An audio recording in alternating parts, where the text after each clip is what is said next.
Vamos começar então.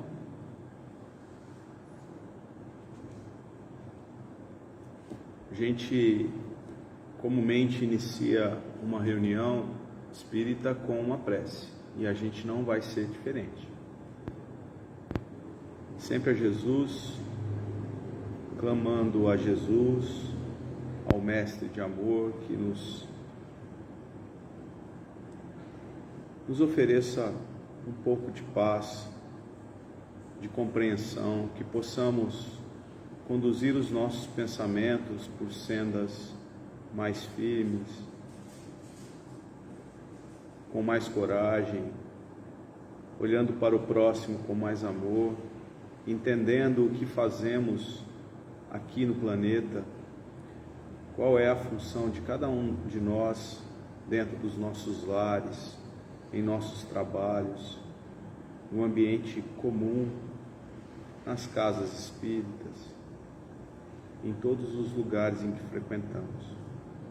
Que possamos ter discernimento para conhecer o que é bem e o que é mal, que possamos entender que não existe nada que seja prejudicial à nossa educação.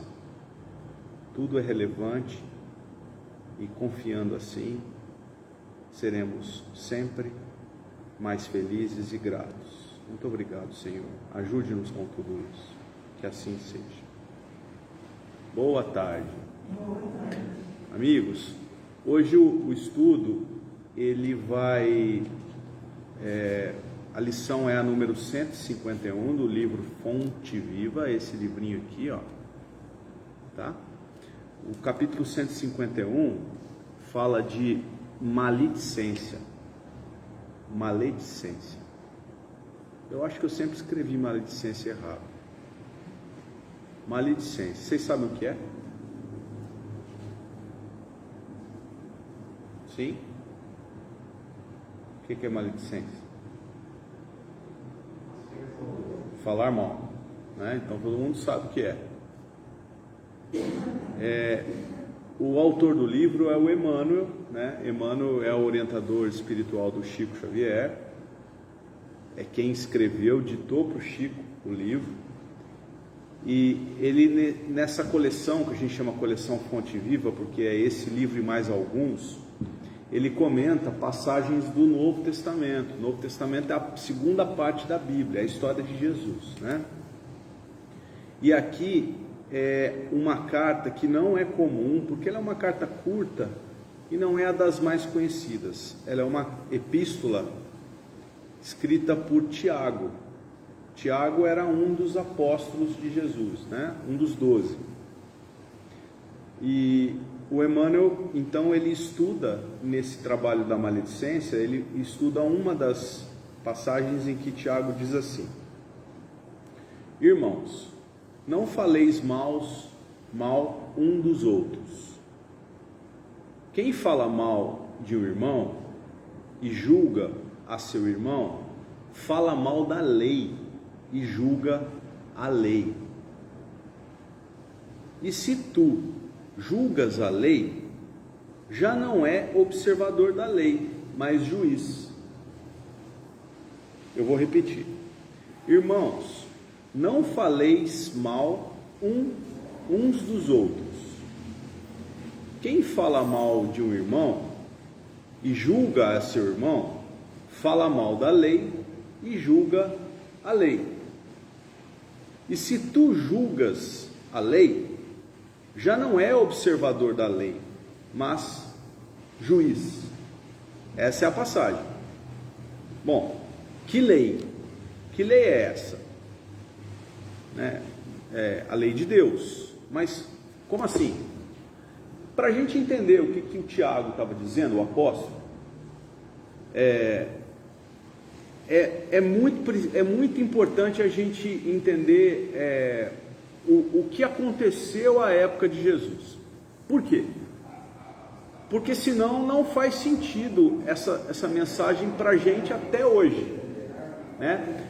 Porque é claro que se a gente fizer algo que não é bom, que não é o bem, que trata as pessoas de uma forma arrogante, desumilde, não sei nem se existe essa palavra, mas com falta de carinho, com falta de amor, né? Qualquer coisa nesse sentido, é claro que a gente sabe que não é o certo, né? Não é o certo porque Jesus já nos mostrou qual é os grandes motivos das aflições da gente na terra.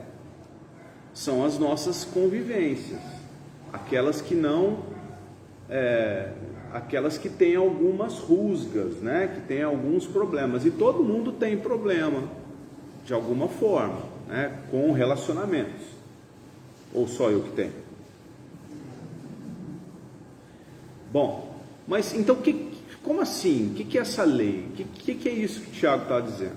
Bom, Tiago era o que era muito comum à época de Jesus chamar de, depois que Jesus desencarnou na cruz, era muito comum dizer assim: aquele cristão é um cristão novo.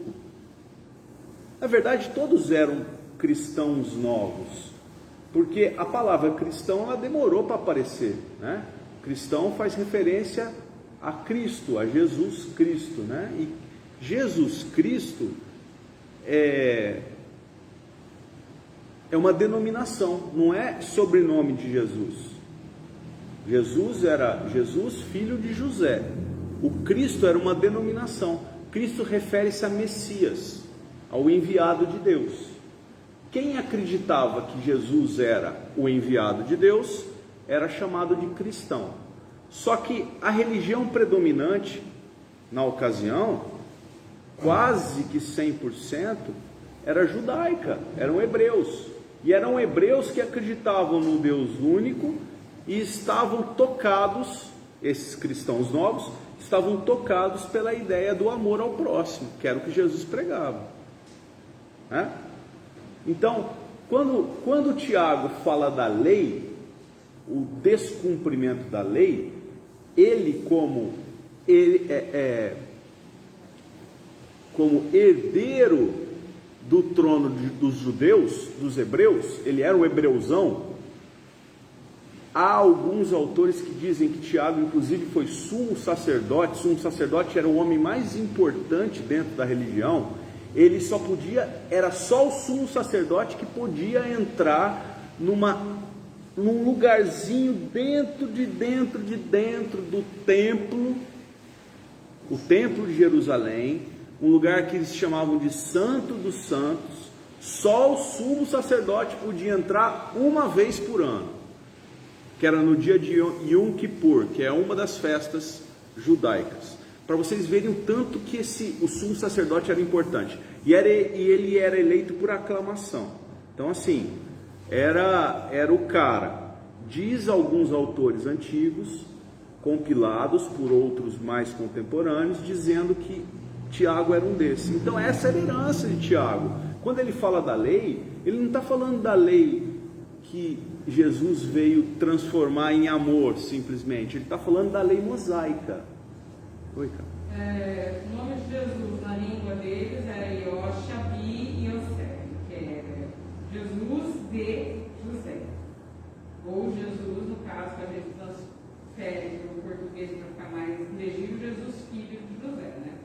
E o Sanctum Sanctorum, para a galera que não é muito estudiosa, é uma sala subterrânea que tem dentro do templo de Salomão, e que era nessa festa aí, que eu não consigo nem falar o nome, que era uma vez por ano, que é quando a luz de Júpiter atinge, não sei aonde, que ela nasce às 6 horas da manhã e atinge um ponto dentro do templo de Salomão, a leste, que eles têm autorização para abrir aquela sala e fazer um ritual. Então, olha só como é que o negócio era complexo. Vocês devem estar pensando, mas o que isso tem a ver comigo, né? Nós vamos chegar lá. Então esse era Tiago. Então Tiago, quando escreveu essa frase, né? Se nós falamos mal uns dos outros, nós deixamos de seguir a lei. Ele falava isso há 2000 anos. Para ele, o mais importante na ocasião era essa lei. Ora, mas ele não era apóstolo de Jesus, mas Jesus também era um hebreu. Jesus também era um judeu. É conflitante, não é? Mas por que Jesus foi crucificado? Isso é fácil. Qual é? Ele enfrentava todo o status quo da sociedade e da sociedade vigente e de quem comandava aquela sociedade. Com amor. Com amor. Porque ainda hoje já não é tão estranho, porque a gente já é cristão e a gente está 2000 anos nessa tecla batendo, mas ainda é um pouco afrontante seguir como Jesus Cristo. E ele fazia coisas que irritavam as autoridades. Ele entrou pelo portal principal de Jerusalém, montando um burrito branco no dia da festa principal deles. Ele remontava a uma lenda deles de que o rei de Israel, o grande Salomão, ia reencarnar e voltar montado num cavalo branco para pedir o seu trono de volta. Aí ele me pega no meio de uma puta uma festa, com todo mundo reunido ali em Jerusalém, e ele entra pelo portal principal montado num burrito branco, um burro branco, todo lindo, pomposo, e vestido com uma manta vermelha, que é a manta dos aristocratas. Aí os caras, ele arranja uma briga naquele dia. Então, eu preciso completar o que você está dizendo. E todas as coisas que ele fazia, ele cuidava das prostitutas, ele cuidava dos leprosos, ele cuidava dos mendigos, ele cuidava de todas as pessoas que eram proscritas da sociedade. E isso irritava num nível estrondoso. Então, e você tem essa figura de Jesus fazendo essa diferença perante os mais desvalidos de uma forma sem a luta, né, gente? Quando ele foi preso no Monte das Oliveiras, isso é bíblico. O Pedro, o apóstolo, o mesmo São Pedro, estava com uma espada na cintura. Não sei como é que pode, né? E ele sacou a espada e cortou a orelha do soldado, do homem que vinha prender Jesus. Era comum na época, E ele, não para os discípulos de Jesus, não, isso não, para os discípulos de Jesus não. Aí Jesus pega a orelha, devolve e diz a célebre frase: quem com ferro fere, com ferro será ferido, embainha a tua espada. A nossa revolução é uma revolução moral, não é uma revolução física. Eu não vim aqui pelo olho por olho e dente por dente.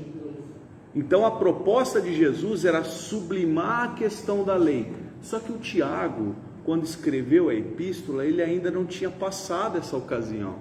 É isso que a gente quis mostrar. O Tiago, quando fala da lei, ele está falando da lei mosaica, essa dos 10 mandamentos.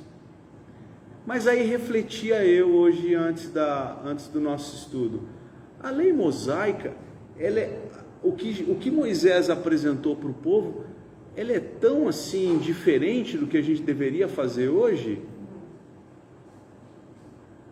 Amar a Deus acima de todas as coisas, honrar o pai e a mãe, não matar, o que mais, gente?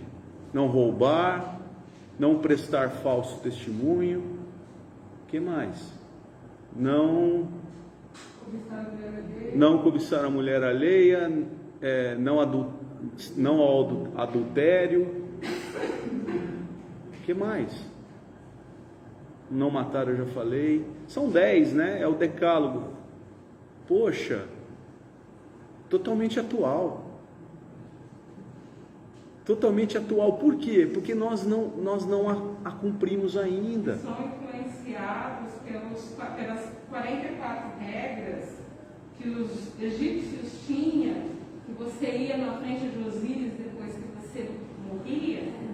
Eles tinham essa lenda que você morria, ia para um juizado na frente de Osíris, e existiam 44 leis. Se você não tivesse quebrado nenhuma das 44 vidas, você ia para o paraíso. E aí você pensa, e o que representa o que Tiago estava propondo a respeito de pensamento? Porque era uma carta. Essa epístola que Tiago escreveu não foi uma epístola direcionada a uma determinada comunidade, como eram as epístolas de Paulo, as cartas de Paulo. Porque Paulo, por exemplo, tem carta aos Romanos, epístola aos Romanos, é uma carta direcionada à cristandade de Roma. Carta aos Gálatas, Gálatas era uma região maior do que simplesmente uma cidade, mas era direcionada ao pessoal que morava em Gálatas.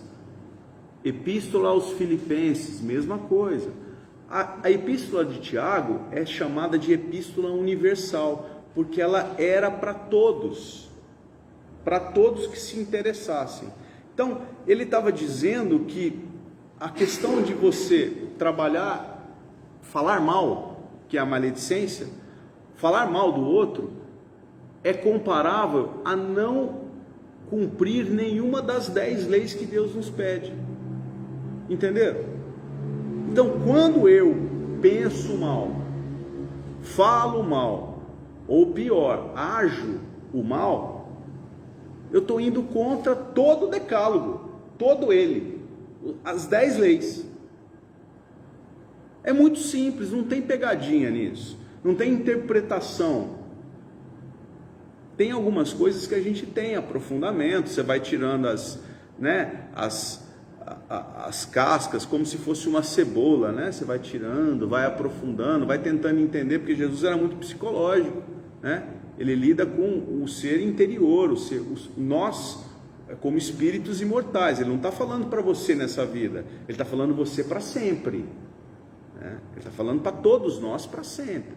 Então, alguns ensinamentos, ou muitos ensinamentos, são diretos.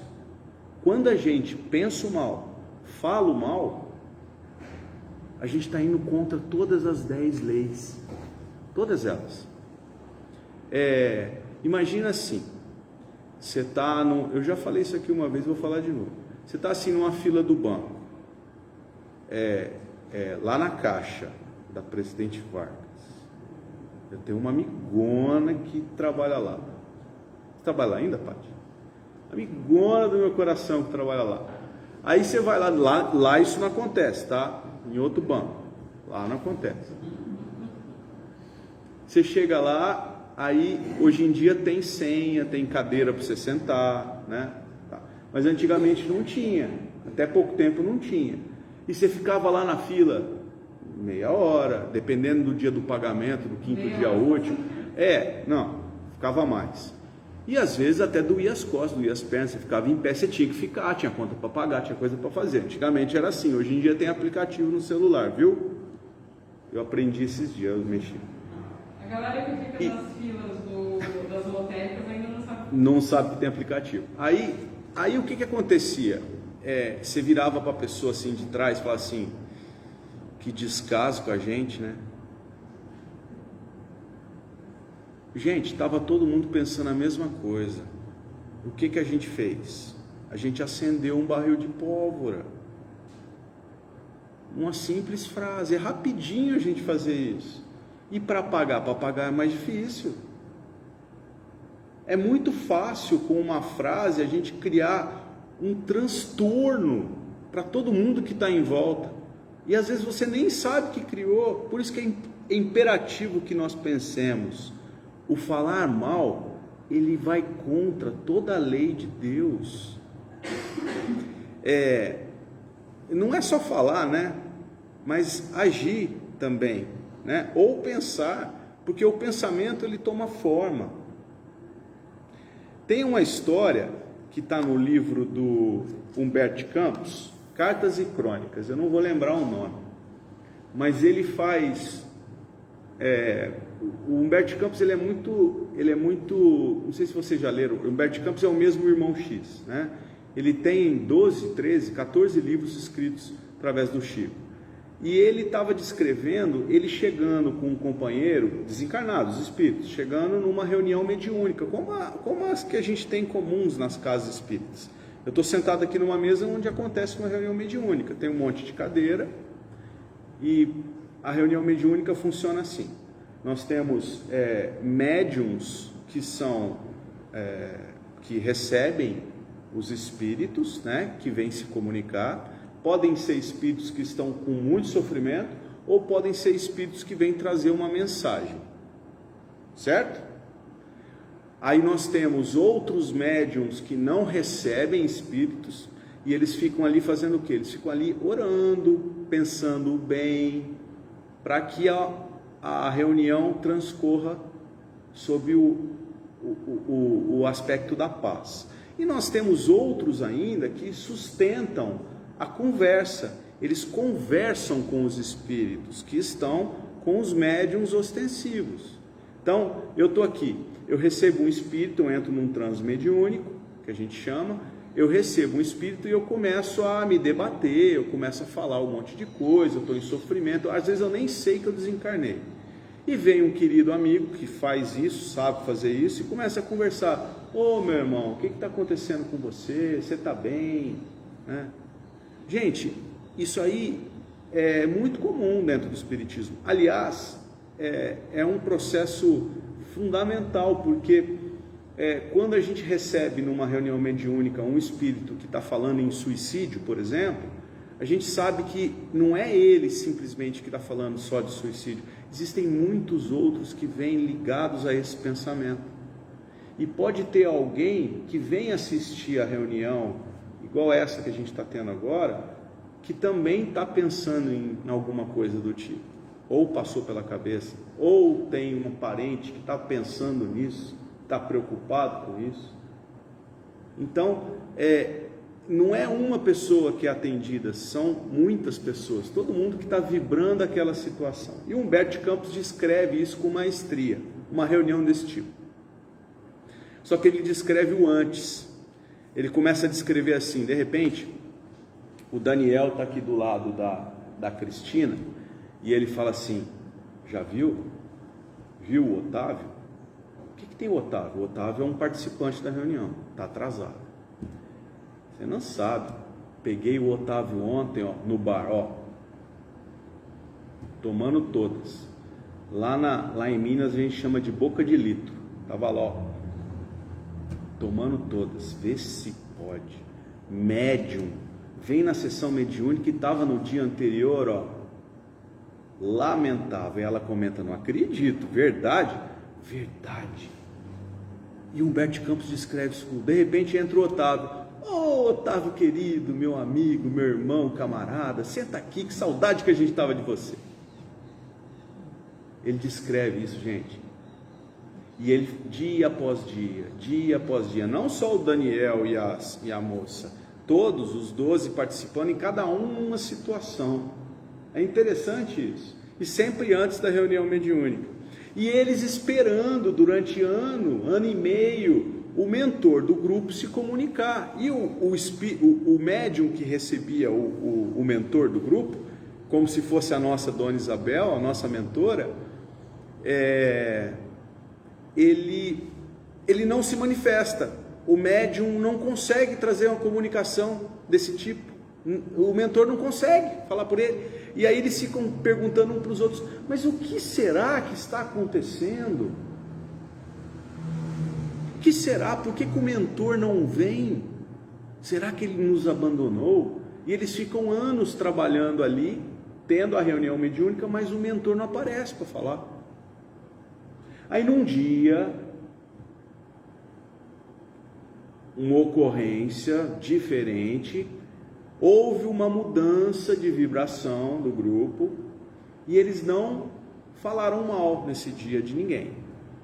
Inclusive a prece foi sentida, as pessoas que fizeram a prece choraram, clamando a ajuda do benfeitor que nunca mais aparecera. E aí o benfeitor aparece, vem se comunicar e diz assim: não é que a gente não aparece na reunião, a gente sempre esteve aqui, mas vocês abaixaram tanto a vibração de vocês com a maledicência, que não era possível uma comunicação. Então, quando a gente fala mal, o tipo de espírito que se aproxima da gente não são os benfeitores. A mensagem é só essa, gente. É como se eu sorvesse um cálice de veneno e quisesse que aquele veneno fosse um remédio. É como se eu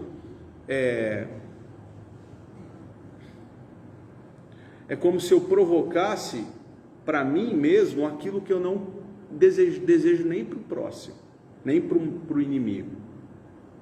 Porque eu fico pensando mal, fazendo mal, falando mal. Não é conflitante desejar o bem e agir dessa forma? Segundo Tiago, é contrário à lei de Deus. E aí diz assim, Emmanuel no livro, na lição que a gente está estudando hoje: nem todas as horas são adequadas ao ramo da ternura na esfera das conversações leais. Ou seja, nem sempre a gente se depara com conversas harmoniosas. Vocês concordam com isso? Ou quase sempre? Nem sempre a gente tem conversas agradáveis. Muitas vezes são conversas austeras ou até conversas complicadas, né? A palestra de esclarecimento reclama, por vezes, a energia serena em afirmativas sem indecisão. Ou seja, é preciso se posicionar, muitas vezes. Entretanto, é indispensável grande cuidado no que concerne aos comentários posteriores. Eu posso me posicionar, mas os comentários que eu vou fazer a respeito disso é que são o problema. Então, o falar mal, ele vai além de você se posicionar. É quando a gente diz assim: essa é uma crítica construtiva. Já ouviram isso? Já? É igual inveja branca, né? Tem? Então, a crítica construtiva funciona nesse sentido. Ou é crítica, ou é elogio, gente. Agora, pontuar isso é importante. Você não precisa concordar com tudo. Não é isso que a gente está pedindo. Mas a maneira com que a gente faz. É a maneira com que a gente faz. Então, tem uma equaçãozinha que a gente pode trabalhar aqui. Se a pessoa não está presente, não fale dela. Então é uma coisa que a gente pode pensar. Não fale dela, a não ser que seja alguma coisa amorosa. Mas se for alguma coisa prejudicial ou difícil, não fale dela. Se você achar que é importante, chame ela para conversa. Então já é um ponto importante. Se eu me precaver disso, eu não vou falar mal de ninguém. Outra situação que a gente pode pensar: toda vez que eu pensar em falar de alguém, qualquer motivo, eu penso assim: será que se esse alguém estiver falando a mesma coisa de mim, eu vou gostar? Então, fazer ao próximo o que você gostaria que o próximo fizesse com você. É simples, não é? A ação não é simples, mas o pensamento é muito simples, né? É muito direto. Então, o evangelho é direto, gente. É a gente que complica, porque entra o nosso ego, entra a vaidade, entra o egoísmo, o orgulho, que são situações que a gente ainda passa por elas, passa muito. Ninguém gosta de ser chamado a atenção. Ou a gente gosta? Não gosta. Ninguém gosta de estar errado, né? Não, eu gostaria de acertar sempre. A questão é, muitas vezes nós estaremos errados, e muitas vezes nós seremos chamados à atenção. Agora, o que é mais importante é a nossa reação perante isso. Como eu reajo? O que eu faço para ser melhor? São coisas básicas. E quando eu falo mal, é um julgamento, né? Ele diz isso, Tiago. Ele fala assim: já não sou observador da lei, que é cumpridor da lei. Eu sou o juiz, né? O juiz no sentido de o cara que criou a lei. Só que o cara que criou a lei é Deus. Olha como o ego infla. É como se eu pudesse mais do que Deus. Então, isso é vaidade. Hoje, a gente tem um trabalho, que eu já falei para vocês muitas vezes, que a gente tem aí trabalho que a gente oferece café da manhã e banho solidário para os irmãos que estão nas situações de rua, né? E algumas semanas atrás, a gente teve uma diminuição do fluxo dessas pessoas na casa. Começou assim, 5, 6, depois 8, foi devagarzinho até que nós chegamos num patamar que a gente consegue atender, que é perto de 20 pessoas, tá? E aí tivemos 2 semanas com uma queda razoável, caiu pela metade. E a gente vai ao encontro deles e convida o pessoal para eles virem. Cara, café quente, novinho, acabou de fazer. Pão, sabe pão Tostex? Sabe? Fruta, bolo, chocolate, tudo isso aí. Cachorro quente, coisa vai bem. Pão de queijo, coisa vai bem, é gostoso, uma delícia. Fora que é um convívio harmônico, o pessoal tomou banho, ficou bacana, vem aqui para dentro, senta na mesa, todo mundo convive ali, é muito legal. Bom, e aí deu uma diminuída, e eu estava consternado com isso, falei, puxa vida, a gente faz tanto, tal, não sei o que. O mentor amigo chegou perto de mim e disse para mim, isso é vaidade, porque você quer que a pessoa venha aqui a qualquer custo. Fazendo caridade, eu posso estar sendo vaidoso, orgulhoso, querendo que a pessoa goste do que eu estou fazendo. Entenderam? Certo? Continua o Emmanuel, né? Só para a gente ir caminhando para o fim. Ele diz assim, ó, falar mal, na legítima significação, será render homenagem aos instintos inferiores e renunciar ao título de cooperador de Deus, para ser crítico de suas obras. Então, quando eu falo mal, eu não estou mais seguindo na esteira de que Deus me colocou. Eu estou fazendo o contrário disso. Eu estou indo contra Deus. Quem sorva semelhante veneno é, acima de tudo, servo da tolice. Mas sabemos igualmente que muitos desses tolos estão a um passo de grandes desventuras íntimas. Por quê? Porque eu me aproximo de coisas desse tipo. É uma lei de sintonia. Sempre assim. Não é novidade para ninguém, nós estamos tendo uma guerra lá na Europa, né? Lado oriental ali da Europa.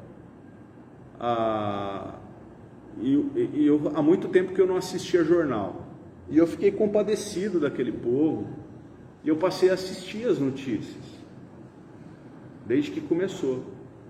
Tanto que o dia que começou a guerra, eu vi gente comentando, eu nem sabia de nada que estava acontecendo. Acho que é até um erro, né, a gente não ter as informações, mas eu nem sabia o que estava rolando.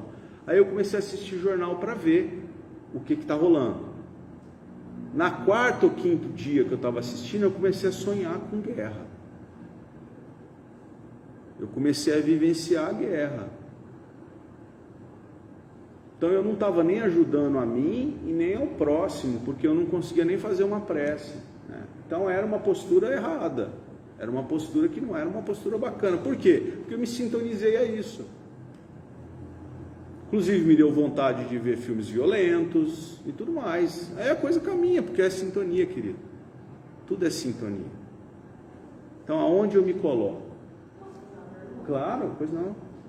Essa colocação que você fez da guerra é um direito de escolha. Então,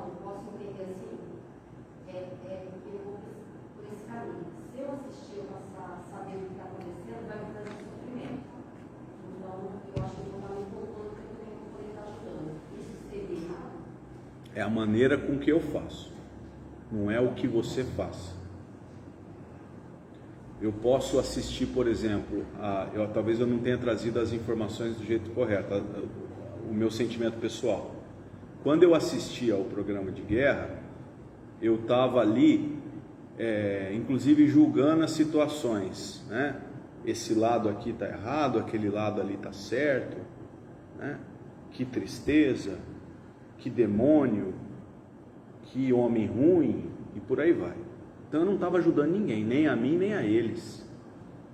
Se eu assistisse as mesmas imagens, me inteirasse da situação e me compadecesse daquela situação, fosse piedoso, como é que eu posso ser piedoso com uma guerra que está acontecendo a 6.000 quilômetros de mim? Oração, vibração, sintonia, doação do que você puder. Aí eu mudo a minha frequência. É como um soldado que está no fronte querendo matar, ele está com desejo de matar, ele não está lá coagido, ele está com desejo. E uma enfermeira que está do lado dele querendo cuidar. Eles estão no mesmo lugar, eles vivenciam a mesma situação, eles enxergam as mesmas cenas, só que eles vibram numa situação diferente. Entendeu? Era isso que você perguntou? Eu espero ter respondido, tá? Então, tudo é uma situação. O autor do estudo de hoje fala que a maledicência é um posicionamento agressivo, é um posicionamento vaidoso. Eu posso me posicionar, eu tenho o direito de não gostar. Agora, como eu faço isso? Eu não preciso estar em pé na fila do banco, nós brincamos aqui com a história do banco, eu não preciso estar em pé na fila do banco feliz, alegre, cantarolando. Mas eu não vou atiçar o outro que está do meu lado, né? Descaso, né? No mínimo eu guardo aquele azedume para mim, certo? Vocês entenderam? Vocês estão falando mal de mim agora? Na verdade, estou passando a crônica no livro que está difícil de achar. É muito. Oi? São muitas, né?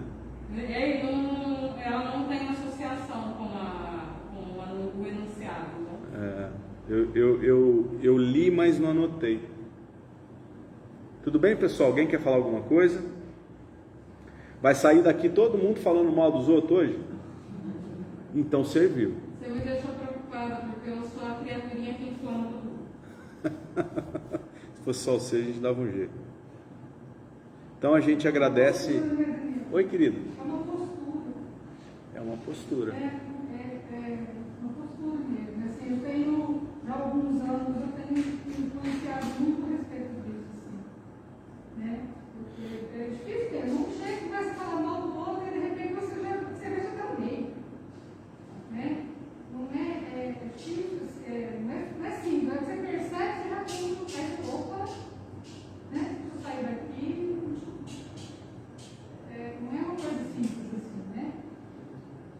E quando a gente tem conhecimento, tem um caso que os amigos do Chico conviveram com ele, conta que ele contava, como um bom mineiro, ele faz sempre uma associação, né? Diz que é como se fosse um cachorro grande, bravo, correndo atrás de você, e que você desejaria que esse cachorro te alcançasse. Por quê? Você sabe que ele é bravo, você sabe que ele vai te morder, você tem que correr dele, mas você deseja que ele se aproxime. Quando a gente aceita essa situação, né?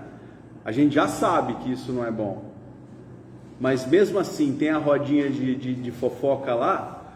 Ai, que vontade de falar também, eu também não gosto dele. Então, mas isso faz mal para você e para todo mundo. Então é bom evitar, né? Ninguém quer que a gente saia daqui santo hoje, não é isso? Mas pelo menos a gente medite a respeito da situação. Tá bom? Obrigado, pessoal de casa. Beijo para todos vocês.